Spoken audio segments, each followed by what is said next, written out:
Stanford University.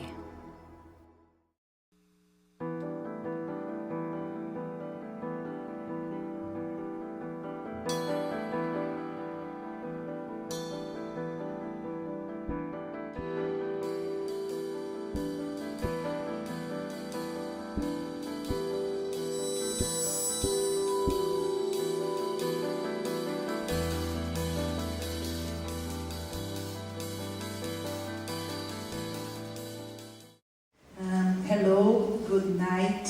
I am here to present in brief words this moment.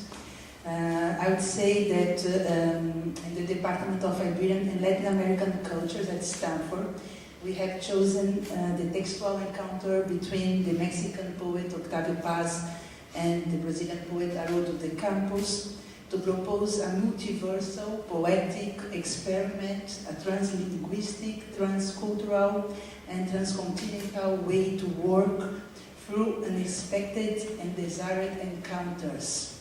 I'd like to say that tonight is the apotheosis, or is the core of our event. We are here to hear the voices of poets. 3 poets who came to distinct places to honor us with their presence. Keijiro Suga from Tokyo, Japan, Jerome Rothenberg from San Diego, California, and Antonio Cicero from Rio de Janeiro, Brazil. I really think that this is an historical moment that we are happy to be present to hear them tonight. A unique moment and very special for me because this event since the beginning was planning to connect and to interrelate artists and scholars and students in the academy. So I am really, really honored to present and to receive these poets here. We asked them to read and to present their own poems, and by the direction with Andre Vallias from Rio de Janeiro, Brazil, who directed this beautiful spectacle, and who is responsible for this. Without him, we couldn't do this. So this is what I would like to say. Thank you very much.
branco, branco, branco, branco, vermelho, estanco, vermelho, espelho, vermelho, estanco, branco, branco.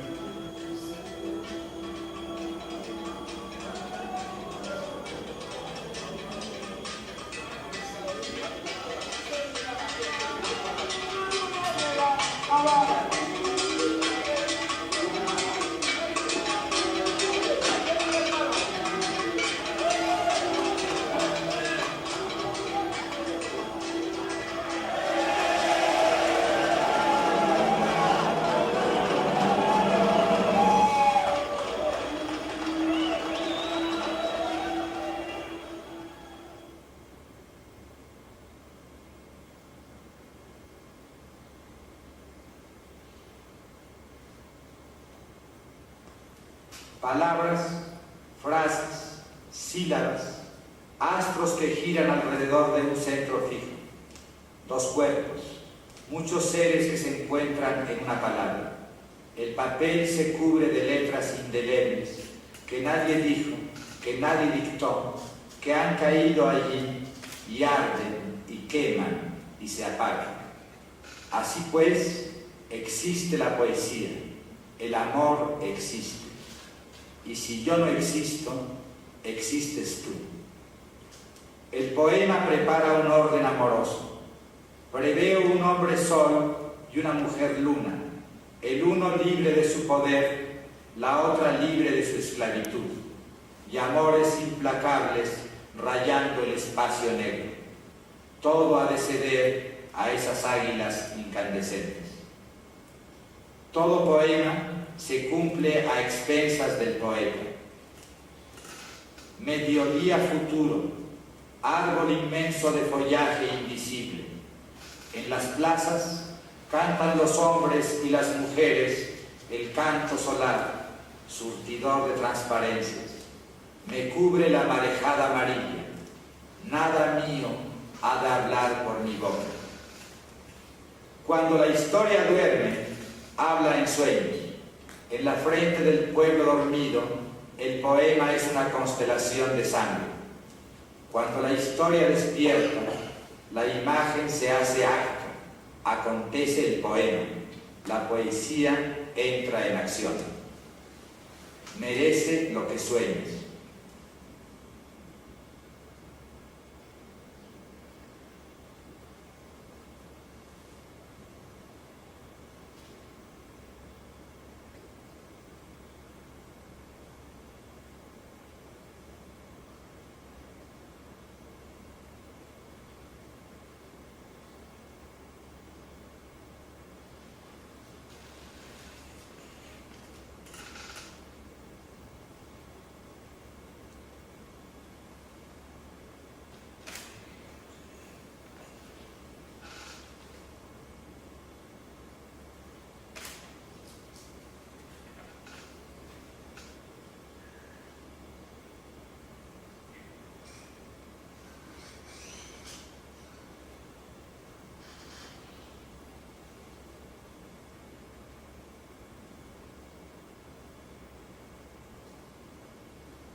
Today, I am going to read 6 pieces from my current project, which is a collection of 16 line poems.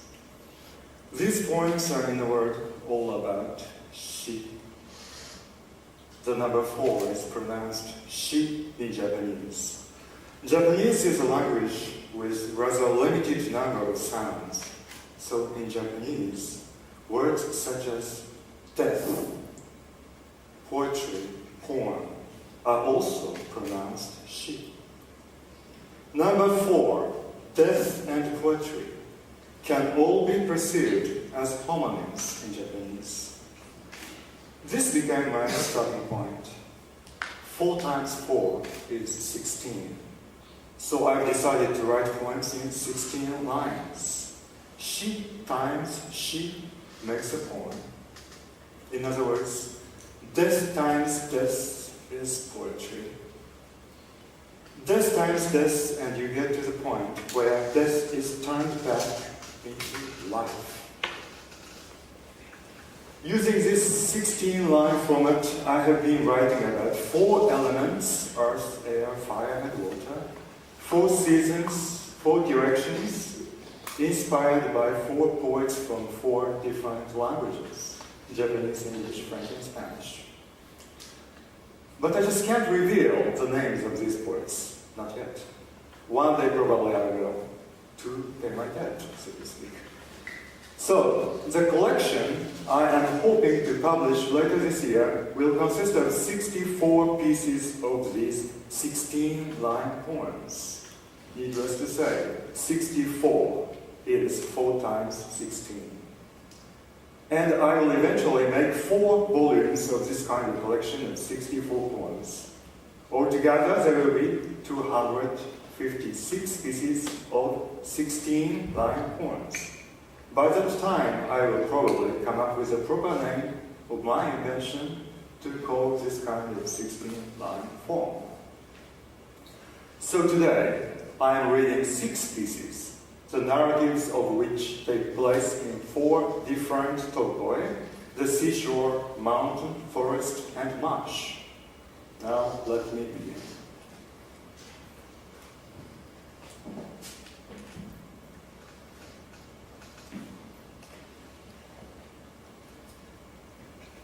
Umiが上陸してくるその海岸で、波が立ち上がり歩いてくるその海岸で、波が打ちつける岩に埋もれた火山弾に手を触れた後、僕も歩いた。かつての誰かの後を追って、僕は歩いた数人の幽霊を引き連れて、海猫の賑やかな歌声を聞きながら強い風を浴び、明るい光を浴び、初秋のある謎めいた午後、北の村に向かって、無口なサメたちの村に向かって、広大な芝地が広がる海岸を重力に逆らって、時間に逆らって、ヒースの藪が燃えるように踊っている。太陽がくるくると回り、世界を因果にした。The sea comes landing to the shore. The waves stand up and come walking to the shore. I touch a volcanic bone in the rock beaten by the waves. And I too walk on the shore, following somebody from the past. I walk accompanied by several ghosts, listening to the gay songs of the seagulls, exposed to the strong wind, basking in the bright light. In an unknowable afternoon at the beginning of this autumn, heading towards the northern village, heading towards the village of the wordless shark on the coast, where a vast grassland spreads out against gravity, against time. The heath bushes are dancing as if they were burning. The sun keeps spinning and turns the world into a negative.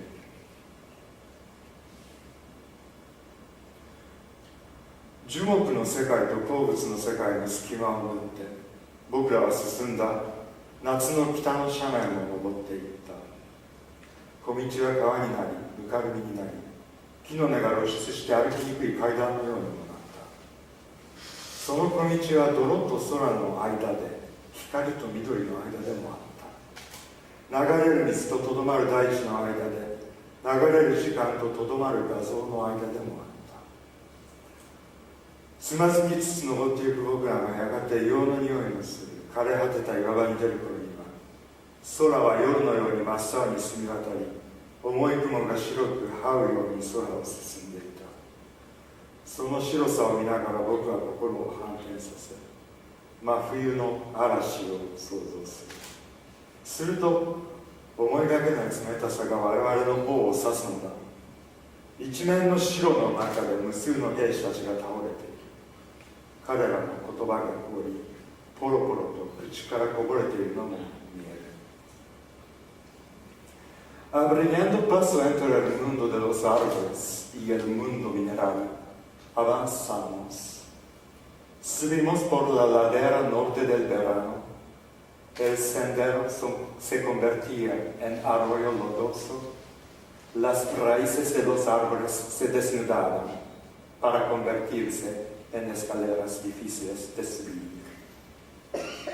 El sendero se ubicaba entre el lodo y el cielo y también entre la luz y la fronda. Se mantenía entre el agua que corre y la tierra que permanece.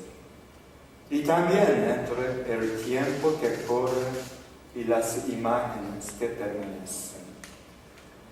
Tropezando, subíamos nosotros, y cuando alcanzamos el terreno rocoso y seco como huesos, oliente a azufre, el cielo fue luminoso, azul e intenso como la noche, y las blancas nubes pesadas se arrastraban como animales en nuestra vista.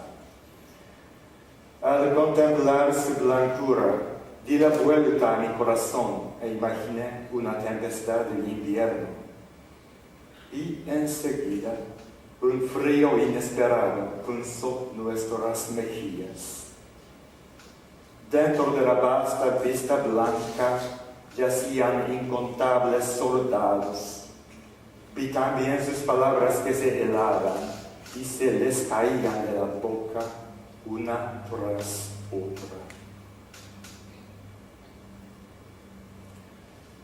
静かな湖面を君が歩いてくる日があっただろう。美しい名前が風に吹かれていただろう。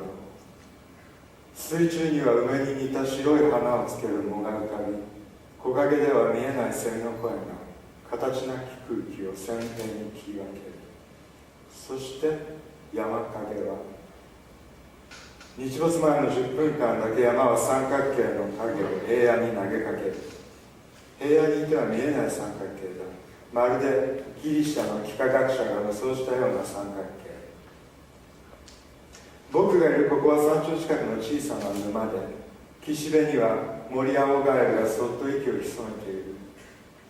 この水面にも君が渡ってくる日があっただろう。形のない悲哀が風に吹かれていただろう。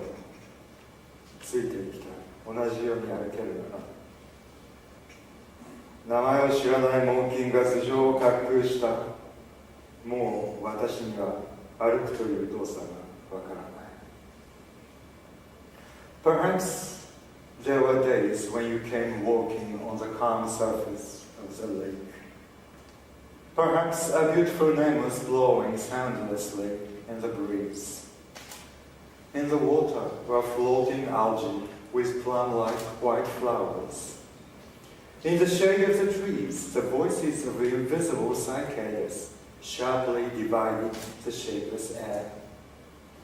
As for the shape of the mountain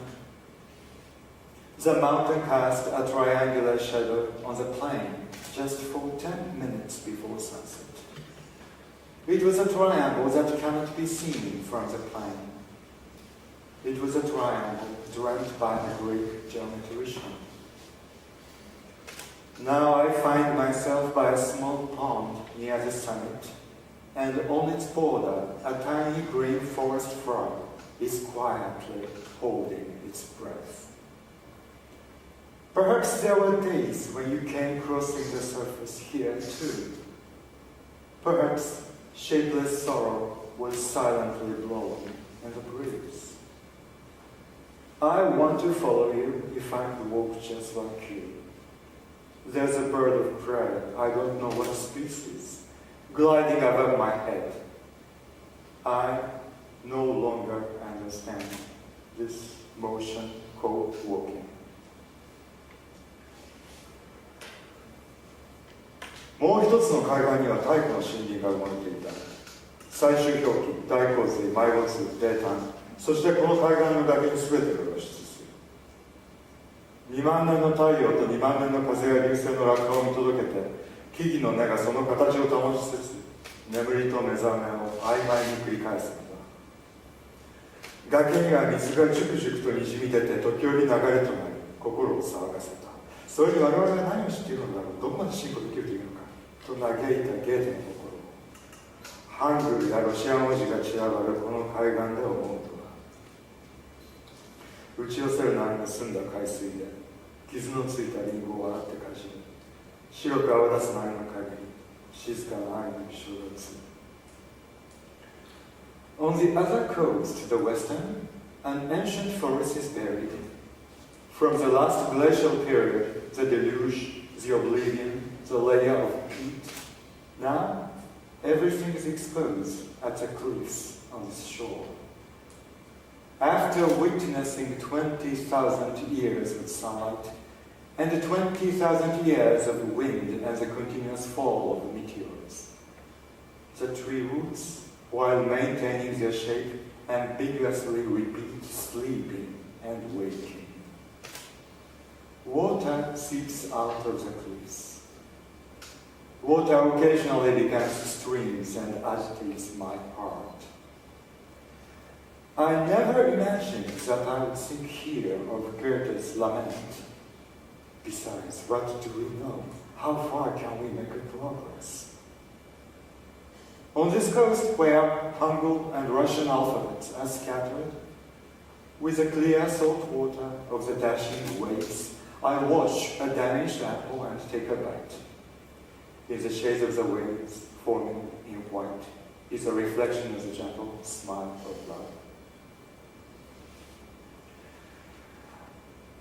秋が歩いてくる風の無ビューの足で、すすきの湿原を、すすきの隙間を、早すぎる秋を出迎えるつもりで私たちも無言で歩いていた。狭い木の道を行けば遠い山の姿が見える。高いすすきの陰に快活な知識を持つトンボが乱舞する。物陰に潜むのはどんな日の聖女たちか。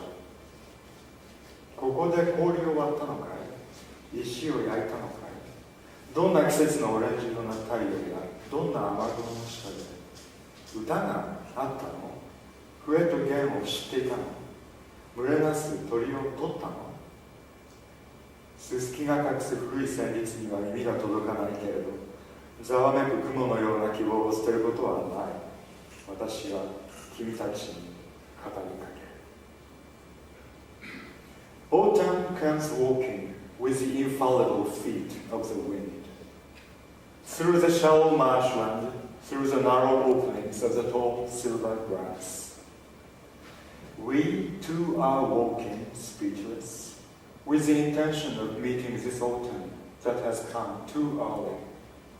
Walking on this narrow wooden path, with the shapes of the faraway mountains.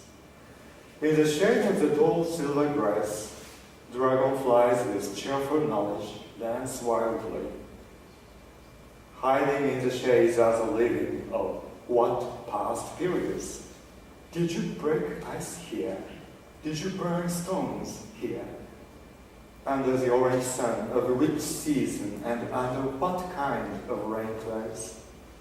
Did you sing songs? Did you play the pipes and strings? Did you capture flocking birds? My ears cannot reach the old melodies buried under the silver grass, but there's no need to give up your hope that's coming like clouds. I am addressing all of you.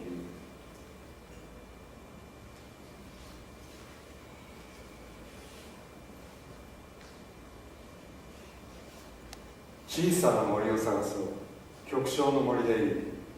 ウサギがいなくてもいい。フクロウの姿が見えなくても。ここは生命が死に移行する地帯。死がたくさんの生命を芽吹かせる場所。菌類が最終的に支配し、関係動物がせっせと働くのにでは、絶えず形が組み替えられ、絶えず色彩と動きが変わる。だが全てが結局は一つの生命なのだ。丸ごとの森がそれ以上分割することのできない単位としての生命なのだ。そこを問いながら私は歩いていく。いろんな形と色をしたキノコたちに問いながら歩いていく。朽ち木には根があり、苔むした岩には耳がある。突然の秋雨が襲っても地面は乾いて軽くみずみずしい香りがする。ここには昼と夕方の区別がない。Busquemos un pequeño bosque, me basta un bosque mínimo. No importa que no haya conejos o no se encuentren búhos. Aquí es la zona de transición de la vida hacia la muerte, donde la muerte da luz a muchas vidas distintas. Esa zona es dominada al final por los hongos y trabajada por diligentes lombrices de tierra. Ahí las formas se recomponen sin cesar. Ahí los colores y los movimientos se transmutan sin cesar. Pero, a pesar de todo, es una sola vida. El bosque entero es la unidad de la vida, ya no más divisible. Ahí, preguntando, yo voy caminando, preguntando a los hongos de múltiples formas y colores. Los árboles corrompidos tienen ojos y las rocas musgosas tienen oídos.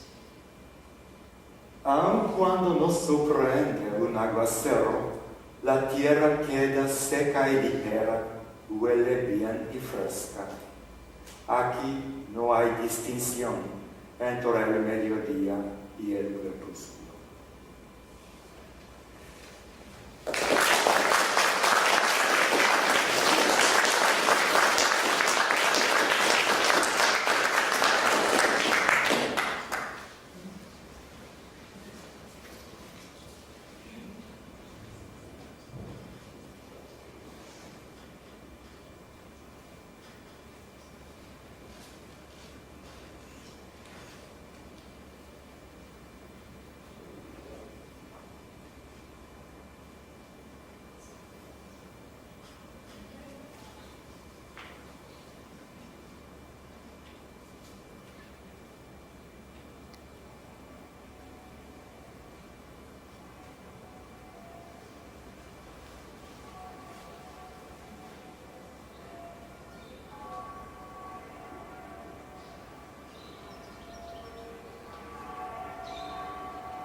First, I'd like to pay homage to Rothenberg and say that one of the aspects of his works that were very important to me was the relationship he established to literary tradition, to the canon.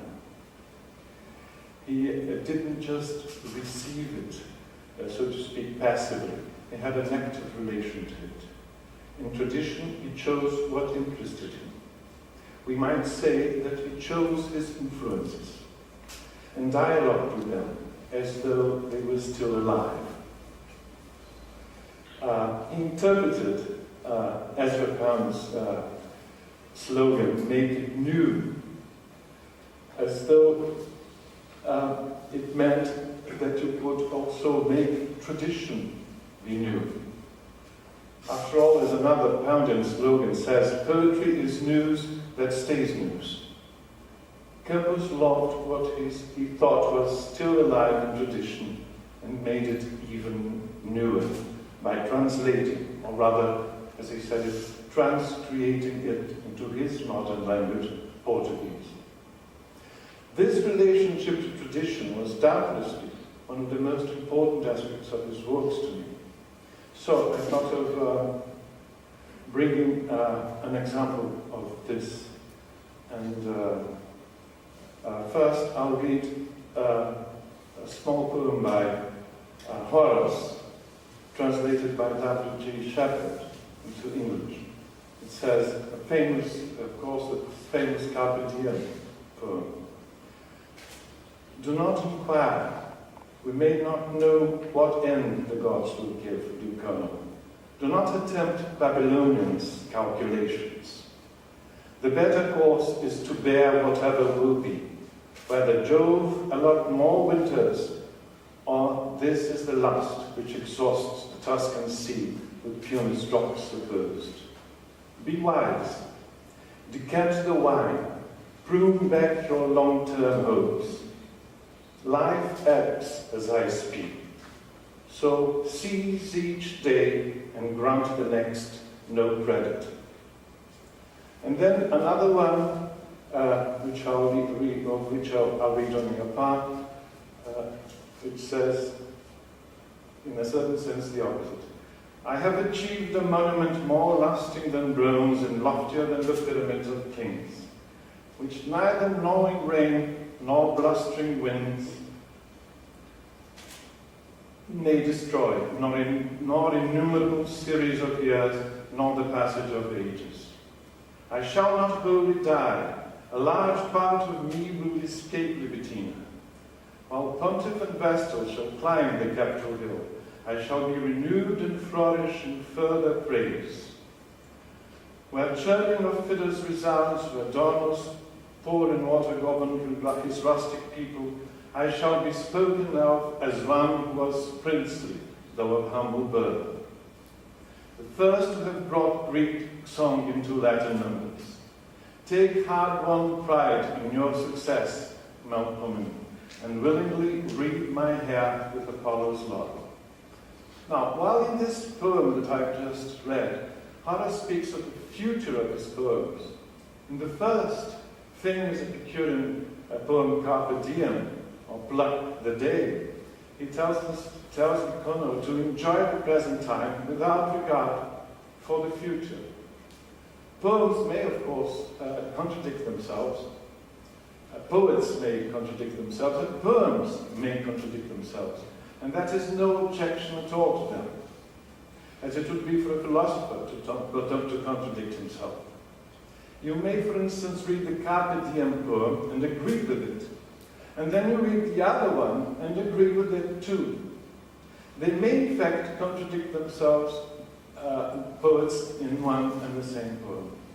At any rate, Haroldo, who in fact translated these two poems into Portuguese, wrote a poem in which the poetical persona he assumes, his poetical persona, assumes that Horace contradicted himself. It is also a magnificent poem, and I'll read it to you in the original Portuguese, and then in English. Horácio contra Horácio. Ergui mais do que o bronze ou que a pirâmide, ao tempo resistente monumento. Mas gloria-se em vão quem sobre o tempo erosivo pensou cantar vitória. Não só a estátua de metal corrói-se, também a letra, os versos, a memória. Quem nunca soube os cantos dos hititas ou dos etruscos devassou a arcana? O tempo não se move ou se comove ao sabor dos humanos vanilópios. Rosas, vinho, Vamos, celebremos o instante, a ruína, a desmemória. Horace against Horace. I have raised a monument more lasting than bronze or the pyramids. But whoever over elusive time claims victory boasts in vain. Not only the metal statue corrodes, but even letters, verses, memory. Whoever now recites Hittite chants or fathoms the Etruscan arcane, time neither moves nor is moved by the sound of vain human words. Give us roses and wine. Let us celebrate this instant, this room, this forgetfulness. In fact, though I love this poem by Campos, and I love the Horace's poems too, I must say that if it were to be taken not as a poem but a criticism of Horace, I wouldn't agree with it. The conception of poetry that presides over the last one I read, is that since great poems have an intrinsic value, they don't depend on temporal contingencies. This means that there will never be a time when they will not deserve to exist. The important thing is that they deserve to live forever now. Whenever be now. To appreciate them is to pluck the day. Deep down, therefore, I do not think that there is any contradiction between these two odes. And I think that the same applies to Haroldo's poem also. And since I paid a tribute to Campos, let me pay one to Octavio Paz, just reading the beautiful poem Destino de Poeta, Destino de Poeta, which, by the way, was also translated into Portuguese by Campos. Destino de Poeta. Palabras, sí, de aire, y en aire perdidas. Déjame que me pierda entre palabras. Déjame ser el aire en unos labios, un soplo vagabundo sin contornos, breve aroma que el aire desvanece. También la luz en sí misma se pierde. The poet's destiny. Words, yes, of air, dissolved into air. Let me dissolve into words. Let me be the air of a few lips, a wandering, formless breath, a brief, vanishing scent in the air. Light, too, dissolved into itself. Well, now I'll read one of my poems that also relates to tradition. And it is Voz, orelha, ouvido, labirinto. Perdida em mim, a voz de outro ecoa. Minto. Perversamente soa. It's been translated by Charles Perroni, and it says in English, voice, labyrinth, inner ear, outer. Lost in me echoes the voice of another. I lie. Perversely it am I. Another one that relates to tradition, segunda tradição, in fact relates to the famous answer that Salinas gave about the greatest happiness that man can attain, the greatest good that is open to mankind. And Salinas, of course, said that the greatest gift would be never to have been born. And so I read segunda tradição. O grande bem não nos é nunca dado, e foste já furtado do segundo. O resto é afogar-te com o amado na líquida volúpia de um segundo. Oh yes, I forgot to say, the second best thing is to die early. A second tradition. What's best, this one has been translated. Yes, it's by Charles Perroni.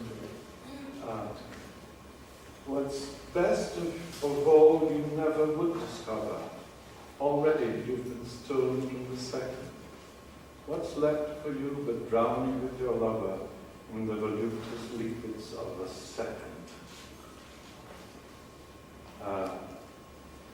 And finally, also in relation to tradition, there's a poem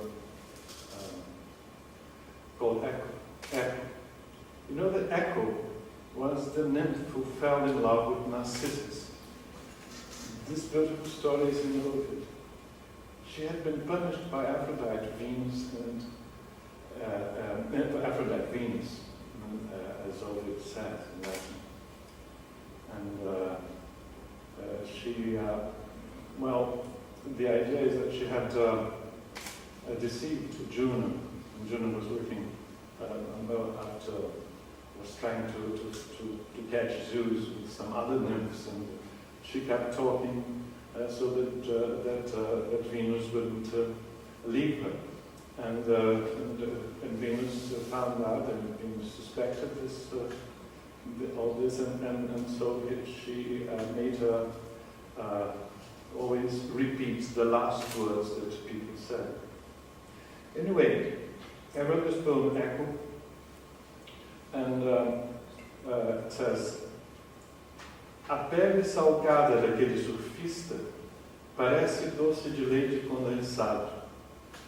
Como seu olhar, o mar é narcisista, e na vista de o outro é espelhado.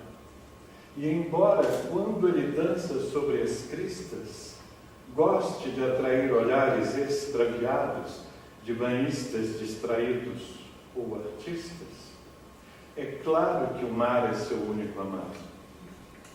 Ele molhado em pé na areia, folgado, ao pôr do sol tem de lado a prancha em viste, e usa do outro uma gata e brinco, e assiste serenamente ao horizonte inflamado, e a brisa o avisa, e ele, enfim, não resiste à beleza e diz: sinistro, e ouve eco ao lado. And this translation has been translated into the accompanied.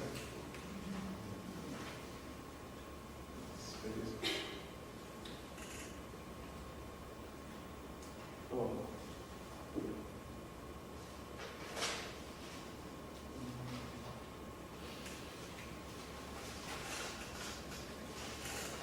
I'm sorry, I just can't find the translation. Oh, translation.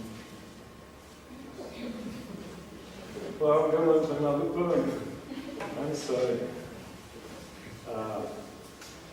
The next poem is the País das Maravilhas.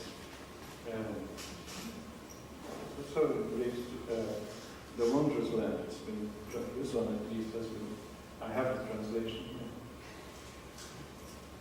Não se entra no País das Maravilhas, pois ele fica do lado de fora, não do lado de dentro. Se há saídas que dão nele, estão certamente a orla iridescente do meu pensamento, jamais no centro vago do meu eu. E se me entrego às imagens do espelho ou da água, tendo no fundo o céu, não pensem que me apaixonei por mim. Não. Bom é ver-se no espaço diáfano do mundo, coisas entre coisas que há, no lume do espelho, fora de si. Peixe entre peixes, pássaro entre pássaros, dia passo inteiro para lá. Well, this one has been translated by Frederic Amat. It says, the wondrous land. There is no entry to the wondrous land, for it remains without and not within. And if there be some exits close at hand, they are surely on the iridescent fringe of each and every thought of mine revealed, but never at the center of my soul. And should I to the mirror's image yield, or to the waters, where the sky is so close, don't think I'm captivated by myself. Oh no. It's good to see oneself wherein space is diaphanous, and each thing shines between the mirror's edge, outside itself. A bird among the birds, and fish amid fish. One day I'll slide completely to that side. Another poem that's I've made for my father when he died. It's called Eu Vi o Rio Passar. Rei assim, não ouve muito bem e adora a luz. Sem ver ninguém, prefere olhar o horizonte e o céu. Longe daqui é tudo seu. Seu sangue azul, ninguém diz de onde vem, de que sertão, que mar, que além. E para nós ele jamais se abriu, senão uma vez, depois partiu. Rei assim cultiva a solidão, sombria flor no coração. E claro é que o pêndulo do amor às vezes vai até a dor. Devo dizer que não sofri demais, devo dizer que acordei. Mesmo sem ser tudo o que imaginei, devo dizer que eu amei. I saw the king go by. A king like that has never deigned to listen. He loves all light, but sees no one. His gaze is there, where the horizon is. Far from his eyes, his kingdom lies. His royal blood, who knows where it came from? What desert land, what distant star still guides his steps? One day tried to be more open-hearted, and then departed. A king like that holds dear his solitude, a pensive flower within his heart. And as for us, the pendulum of love did not disdain to swing to pain. Yet I must say I didn't suffer much. Yes, I must say that I grew up. Maybe he wasn't everything I imagined. I must say, though, I loved him so. Well, the next poem is a poem I made for a great friend of mine called Vallias, a poet, Vallias. And well, it's in a sense a picture of him, a portrait of him. I wrote it as though he was speaking. Não é possível que portentos não tenham ocorrido, ou visões ominosas e graves profecias quando nasci. Então nasce o chamado herdeiro das superfícies e das profundezas. Então desponta o sol e não estremunha aterrado o mundo. Assim a idade da razão vazeia os olhos cegos dos arúspices e fazendo raso seus templos devolutos, desde então eu designo no universo vão as coisas e as palavras plenas.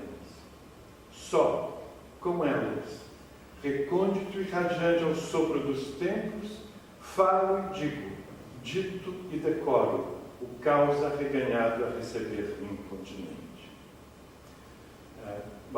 Translations by Charles Columbus. Speaking and saying, it cannot be that no portent took place, or ominous visions and grave prophecies when I was born. Then the so-called heir of surfaces and depths is born. Then the sun appears, and is not the world startled from slumber and terror? Thus, in the age of reason, I ripped out the blind soothsayers' eyes, and laying flat their empty temples, since then I designate in the vain universe things and words replete. Alone with them, recondite and radiant in the breath of time, my speaking and saying, dictating with decorum, the snarling cows to receive me forthwith. Oh. I have another poem called, this next poem, in fact I wrote it in English, it's called Ignorant Sky. And it says, the well-built house has fallen to the ground. There is no God among us anymore. Now bay weaves with us prophets are above, and not a single new spring has been found. So you make a cockpit out of your bedroom, and opening electronic windows up, you scan the universe for kicks, and zoom a distant face to get a fake close-up. And yet, when everything's quite like a lie, and only what is terrible seems true, you find within your heart a strange devotion toward that star against an ignorant sky. You know its shimmering, artificial blue has been delivered by the deepest ocean. Well, I'll read, I think from the time I read there's the Museu de Arte Contemporânea. It's about a museum made by Oscar Niemeyer, the art of the Brazilian art in Niterói. It says, fica em Graguatá. Disco voador. Yes, I forgot to say. In Niterói, where the museum was built, when you ask to go to the museum, the taxi driver would say, "Oh, you want to go to the flying saucer?" Because it looks like, in a sense, it's round, and people call it the flying saucer. So I'm saying, fica em Graguatá. Disco voador ele não é, pois não pousou na pedra, mas se ergue sobre ela.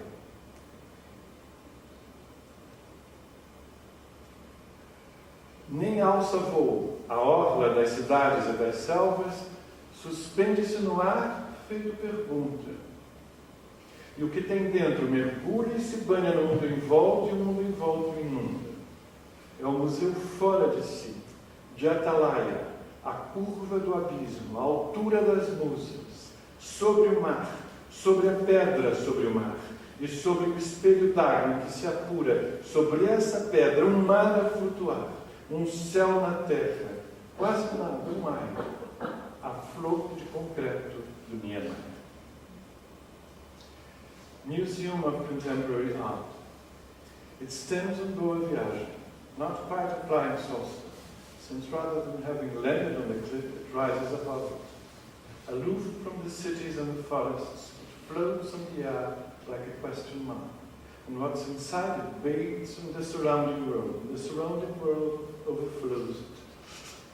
It's the museum outside itself, lying in wait by the abyss, close to the muses, over the cliff, over the sea, and over the water mirror within which one sees on the self-same cliff, the self-same sea, the sky on earth, a dream, a vision, light, air, the concrete flower of Niemeyer's.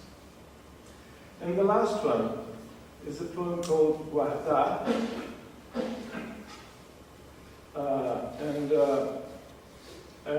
Guardar, it's translated also by Catalonia, and it means, guardar means keeping, he translates it as keeping. But in fact, the word guardar means also to guard, to protect, to watch, to save, and then also to hide, to put away, to treasure, to store. In fact, the word guardar, which exists in so many languages, in one way or another, like Italian, French, regarder, Italian, guardare, and in fact, it comes from the German. And in English, it's the closest to it is warden. Also, you have garden also in English, guard, regard. Anyway, I play with these meanings, and that's why I'm saying that it's not, it can't be perfectly translated by to keep or keeping. Guardar. Guardar uma coisa não é escondê-la ou trancá-la. Em cofre não se guarda coisa alguma. Em cofre perde-se a coisa à vista. Guardar uma coisa é olhá-la, fitá-la, mirá-la por admirá-la, isto é, iluminá-la ou ser por ela iluminado. Guardar uma coisa é vigiá-la, isto é, fazer vigília por ela, isto é, velar por ela, Isto é, estar acordado por ela. Isto é, estar por ela ou ser por ela. Por isso, melhor se guarda o voo de um pássaro do que pássaros sem voos. Por isso se escreve, por isso se diz, por isso se publica. Por isso se declara e declama um poema, para guardar. Para que ele, por sua vez, guarde o que guarda. Guarde o que quer que guarde o poema. Por isso, o lance do poema. O guardar-se o que se quer guardar. So, to keep something is not to conceal it or to leave it under lock and key. Nothing is meant to be kept in coffers. Offers and safes are lost from sight. To keep something is to look at it, to look after it, to look up to it. To keep something is to guard it and to regard it, to illuminate it and to be illuminated by it. To keep something is to tend it, to attend to it, to watch over it, to keep a vigil for it, to stay awake for it, to be there for it, to be for it. That's why one better keeps the flight of a bird than birds without flights. That's why one writes, one speaks, one publishes. That's why one declares and declaims a poem. To keep it, so that it may in turn keep whatever it keeps, whatever a poem keeps. Such is the lot of poems, to keep whatever will be kept. Thank you.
I came here to celebrate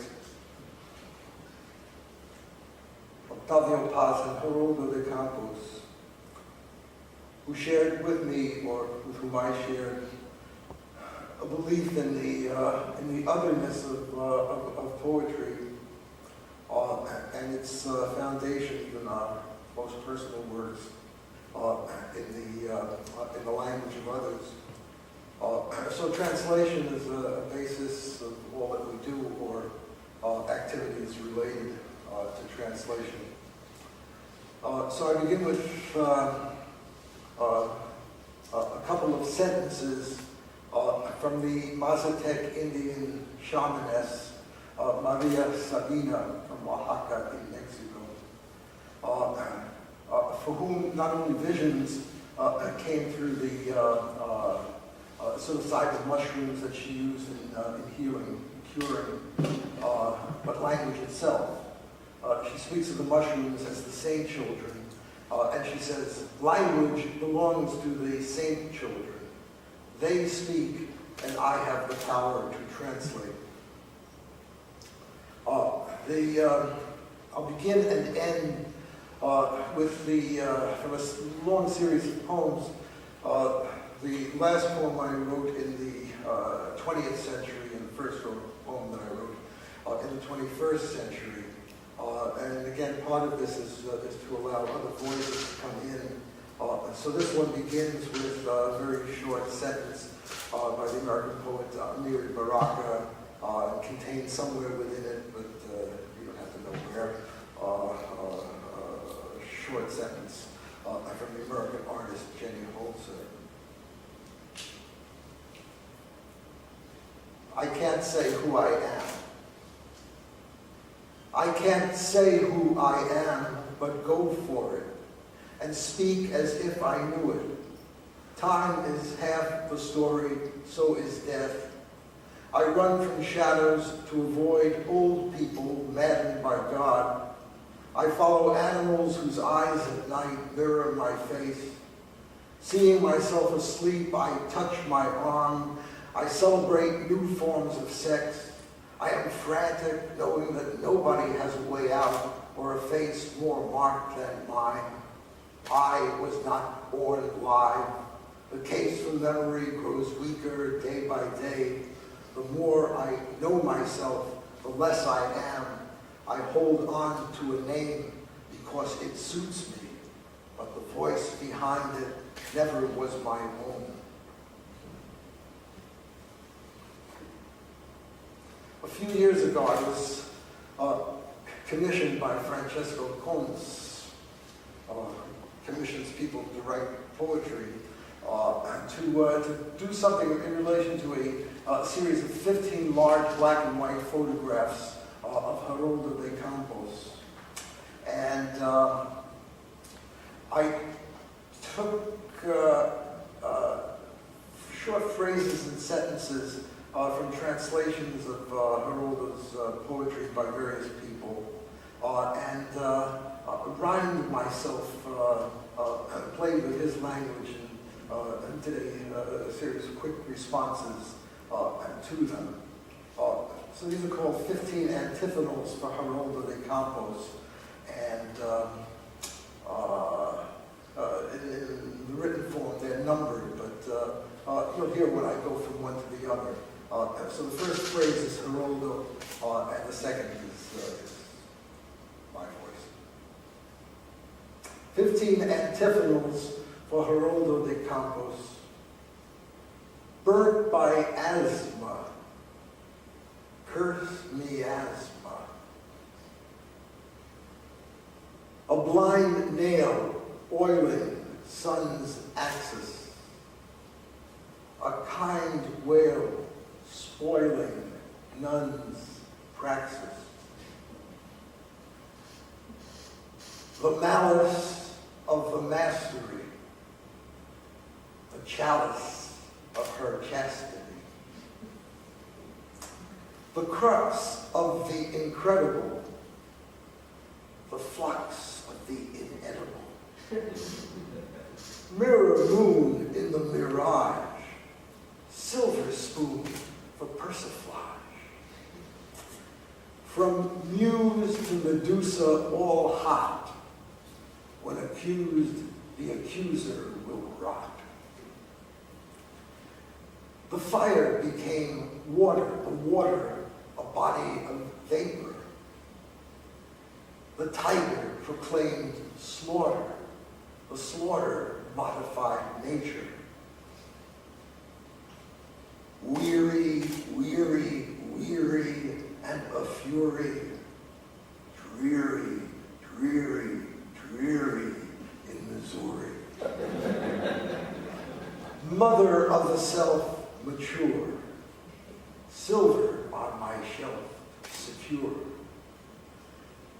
Sitar of the tongue, how does one hear? Guitar, once unstrung, is never clear. Unlike the bird, according to nature, but as a god, hiding the word under their strictures, rebuffed with a nod.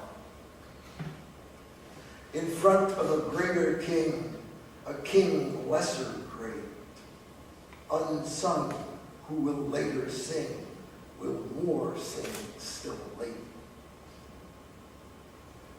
Minute commentaries, pursuit dromedaries. Secure a cut, a sure shot on the bull's eye. Skewer a cut, the whore hot on the drive-by. Against the unflinching light, the eye turns emerald. Beneath the retreating night, the tongue remains resolute.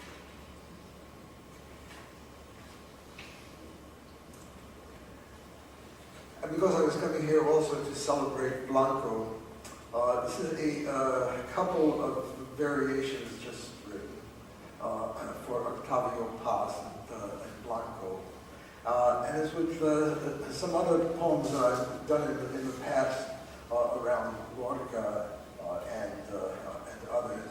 I take from a couple of sections of Blanco in Elliot Weinberger's translation, a vocabulary mostly of nouns, and rearrange them. So the nouns have passed along from Octavio to Elliot Weinberger and into here, but different things emerge from that. So Blanco 1, a variation in 7 segments for Octavio Paz. 1. White as the land looks, the vultures white also circle above each one. A soul glows white on horizon or page. 2. The land is the land, it is white. Thunderheads cover it, drumbeats joining the land and the sky. 3. Sky receptive to thunder, drumbeats to sky, white to colors, faces to eyes, sand turning white like the sky. 4. Green is also a color like flesh stung by thorns. My body or yours sparks a rage like a drumbeat, violent, mineral, white. 5. Uproots trees, marks the land like a body shattered by lightning. The word once proclaimed, white turns yellow. 6. Those who beat on a water drum, spines tightly pressed to a wall, and the drum beat spreads violet ash on the sky, a sun glowing white. 7. Language, a desert, pink everywhere, seeds in your mouth like white crows, and more drum beats. A flute turns everything white. Blanco 2, a variation in 5 segments for Octavio Paz. 1. A clarity of all the senses lingers, leaving on the mouth and face a white precipitation, sculptures, crystal thin, blank space, translucid whirlpools. 2. Is it a pilgrimage that brings us dancing in a ring into a forest where our thoughts are white the only signs are steps that break the silence. 3. Green would be better, a slim defile through which we pass an archipelago, the shadows of a syllable, a white reflection. 4. Is it red or is it blue, this dazzlement that blinds us?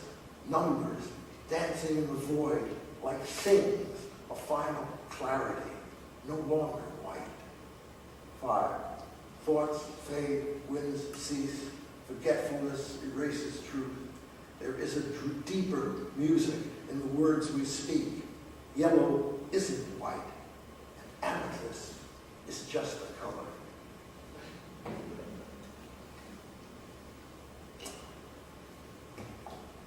And this from some years ago, it has to do what I was then calling total translation, which begins with Navajo Indian ceremonial song, and assisted in this to translate not only the words but the other sounds often spoken of as meaningless syllables, the distortions of words, and finally to translate the music.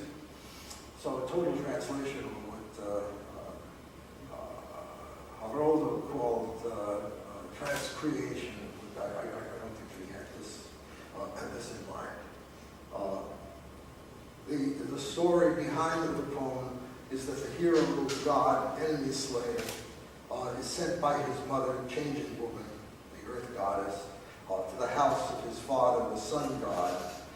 He's given the seeds or germs of horses called spirit horses.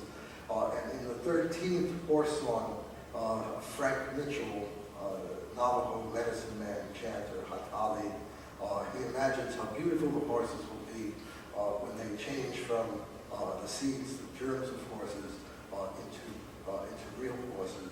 So the refrain is, some are lovely.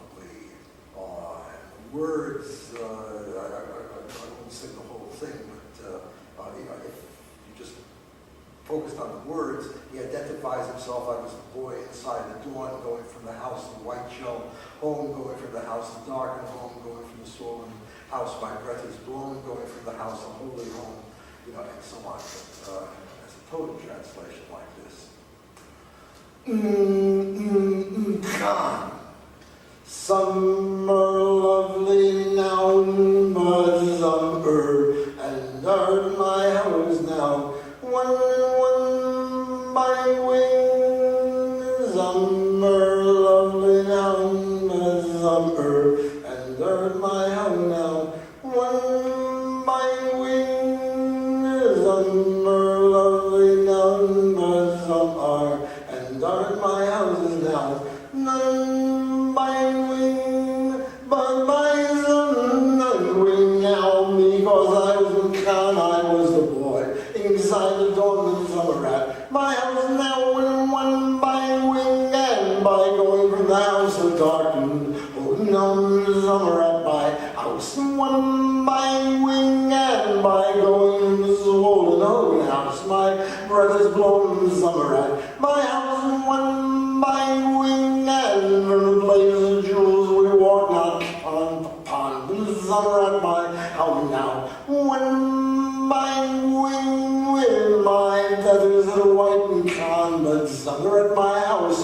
One by wing with my spirit horses that are white and foam, but summer at my house. One by wing with my spirit horses that are white and dawn the summer at my house, and one by wing with those old horses that are white shall now, but summer at my house. One by wing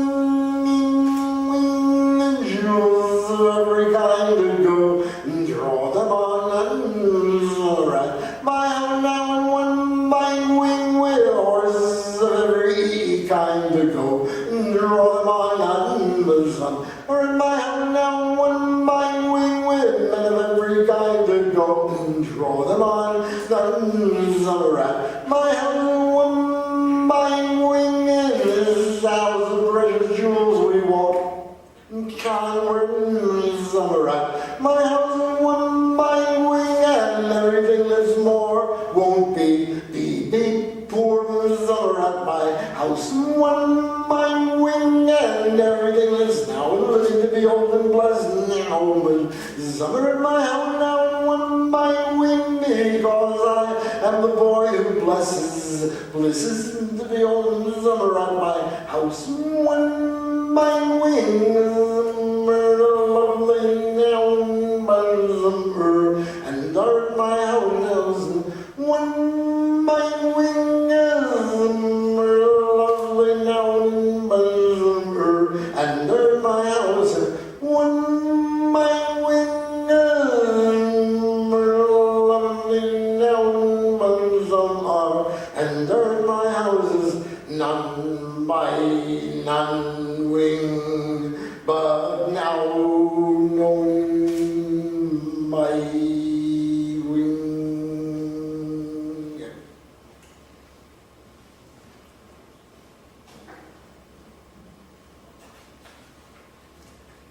The warm January 1st in San Diego, California,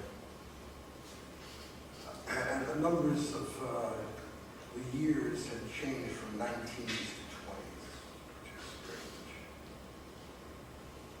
I come into the new world. Voices are dumb until I speak for them. Knowing the sound, I find myself between two fires. One is dark green, one the color of my mind asleep.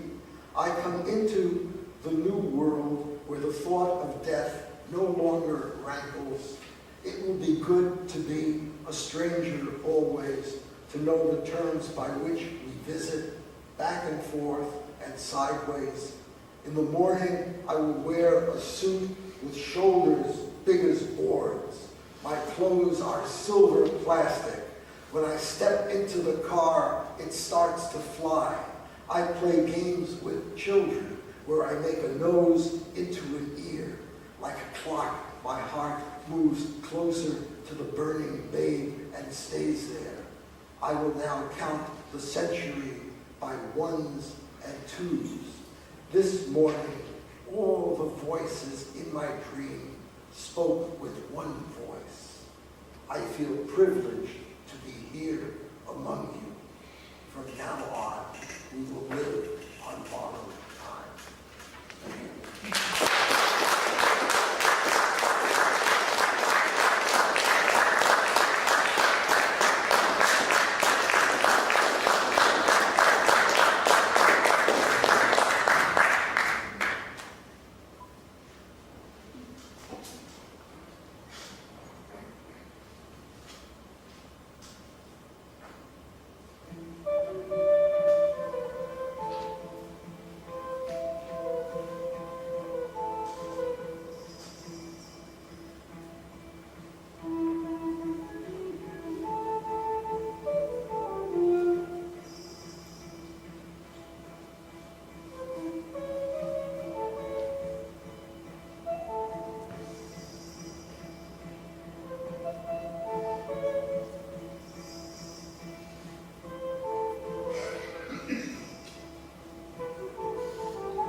much for the attention.